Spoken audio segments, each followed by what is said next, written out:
Baruch, good morning, Botai. Now it's Shavuot, less than a week away. It's a good idea to brush up on some of the halachot of Yom Tov. The Torah writes that Yom Tov is equal to Shabbat in its Isurim. The only difference is that Shabbat, the prohibitions of Shabbat are Bikaret and Skila, whereas on Yom Tov, transgression really desecration of Yom Tov is only Bilav, but all of the Isurim are the same, besides for the exception the Torah makes for Melechet Ochel Nefesh, for food preparation, and any other melachot that are necessary to prepare food, cooking and frying and things of that nature. Now, that's for sure mutar. There are many things that although they're mutar according to Torah law, but the Rabbanan made it asur. Now, there's a machloket between Maran and the Rama. What kind of things is a person allowed to cook on Yom Tov?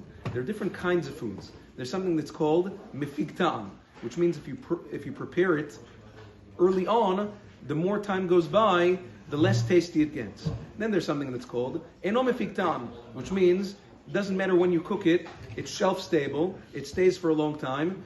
The more time that passes, you don't even feel a difference in the taste.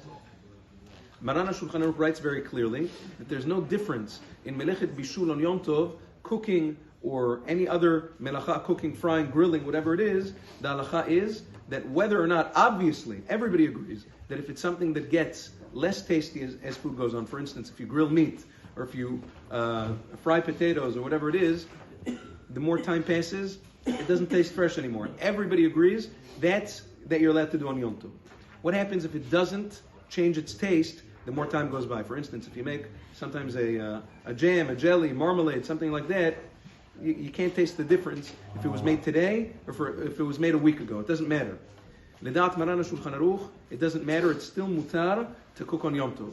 Ledat Rama, the Rama writes, and that's the minhag of the Ashkenazim, is that if you can't tell the difference, you should not be cooking it on Yom Tov, you should cook it davka before.